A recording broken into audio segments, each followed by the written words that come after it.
Hi hello friends, నేను మీ Ramya. Today recipes kachori.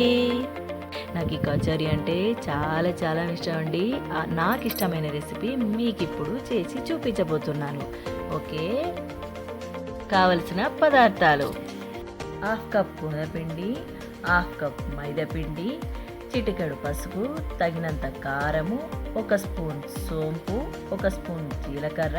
సోంపు జీలకర్ర కంటే కొంచెం తక్కువ తీసుకోవాలండి. ఒక స్పూన్ ఓమా, కచ్చాపచ్చ ఓమా పిండిలో కలుపుకోవడానికి, కచ్చాపచ్చ దంచుకునే ధనియాల పొడి, కసూరి మెతి, స్టఫ్ కోసం పెసరపప్పు, 2 పావుల ఆయిల్ తీసుకోవాలండి. పిండిలో కూడా కలుపుకోవడానికి ఆయిల్ ఉపయోగిస్తారు. అలాగే షుగర్ అండి. ఈ షుగర్ని మనం పౌడర్గా పట్టుకోవాలి. తయారీ విధానం: 2 గంటల పాటు పెసరపప్పు నానబెట్టుకోవాలండి.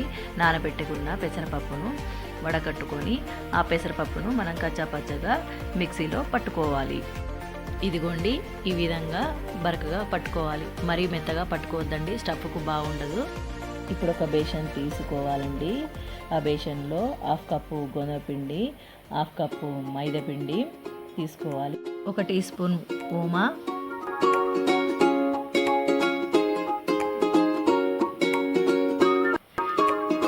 టీ స్పూన్ ఉప్పు.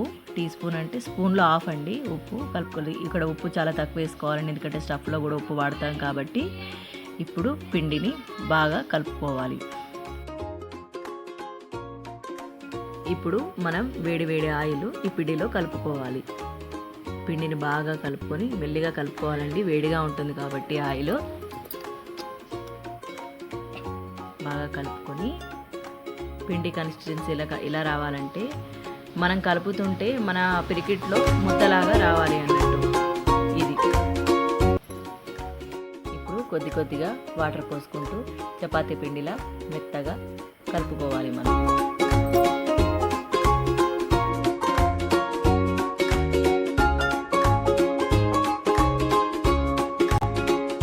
చపాతీ పిండిలా ఇలా ముద్దగా కలుపుకోవాలి, మెత్తగా ఉండాలి. ఇప్పుడు ఈ కలుపుకున్న పిండి మీద కొద్దిగా ఆయిల్ పోసుకొని పైన అప్లై చేసుకోవాలండి. ఆ తర్వాత దీని మీద ఒక తడి క్లాత్ ఇలా కప్పుకొని ఈ విధంగా ఒక 15 నిమిషాలు పక్కన పెట్టుకోవాలి. ఇప్పుడు స్టవ్ ఆన్ చేసుకొని ప్యాన్ పెట్టుకొని 2 పావుల ఆయిల్ పోసుకోవాలండి.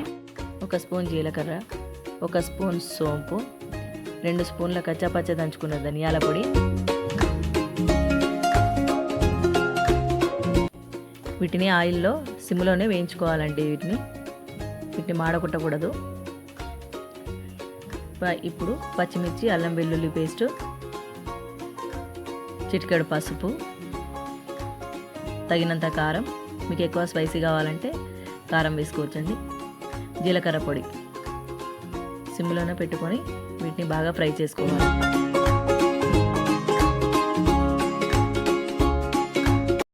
ఇప్పుడు 2 స్పూన్ల శనగపిండి, 1 స్పూను కసూరి మేతి, శనగపిండి వేసాక బాగా కలుపుకోవాలండి. దీన్ని బాగా మిక్స్ అయ్యే వరకు కలుపుకోవాలి. పచ్చివాసన పోయే వరకు వేయించుకోవాలి. తర్వాత 1 స్పూన్ కసూరి మేతి, తర్వాత 1 స్పూన్ షుగర్ పౌడర్, దీన్ని కూడా బాగా కలుపుకోవాలి. ఆ తర్వాత మనం కచ్చాపచ్చ దంచుకున్న పెసరపప్పును దీంట్లో యాడ్ చేయాలండి. ఇది బాగా మిక్స్ కావాలి మసాలాలో. ఈ విధంగా పొడిగా వచ్చే వరకు ఇలా మనం కలుపుకోవాలి. స్టఫ్ రెడీ అయిందండి. ఇప్పుడు మనం పక్కన పెట్టుకున్న పిండిని ఒకసారి చూద్దాం. ఇప్పుడు పిండిని ఒకసారి బాగా ఒత్తుకోవాలి. ఇలా మెత్తగా ఒత్తుకోవడం వల్ల గుల్లగా వస్తుంది కచోరీ. ఇలా ఇప్పుడు నిమ్మకాయ సైజ్ అంతా పిండి ముద్దను తీసుకొని ఆ పిండి ముద్దను ఇలా లోతుగా ఒత్తుకోవాలి. ఈ విధంగా వీడియోలో చూపిస్తున్న విధంగా, ఈ విధంగానండి. ఇప్పుడు మనం చేసుకున్న స్టఫ్ను ఇందులో పెట్టుకోవాలి. ఈ విధంగా పెట్టుకుంటూ పిండిని మనం ఇప్పుడు వీడియోలో చూపిస్తున్న విధంగా పిండిని పైకి లాగుతూ స్టఫ్ను లోపలికి ఒత్తుతూ ఈ విధంగా చేయాలండి. ఎక్కడ కూర అనేది బయటికి రాకుండా మనం లోపలికి ఒత్తుకుంటూ ఈ విధంగా ముద్దలాగా చేసుకోవాలండి.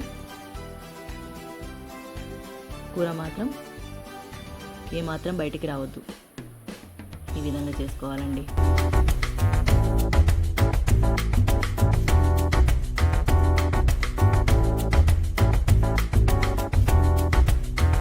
స్టవ్ ఆన్ చేసుకొని ఒక మూకుడు పెట్టుకోవాలండి.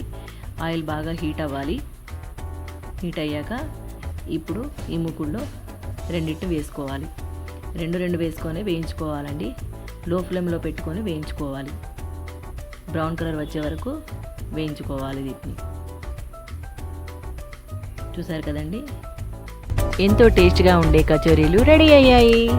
మీకు కనుక ఈ వీడియో నచ్చినట్లయితే నా కామెంట్ రూపంలో తెలియజేయండి. అలాగే మీకు ఏమైనా ఫుడ్ రెసిపీ కావాలంటే కూడా కామెంట్ రూపంలో తెలియజేయండి. ప్లీజ్ లైక్ చేయండి, షేర్ చేయండి, సబ్స్క్రైబ్ చేయండి. Till then bye.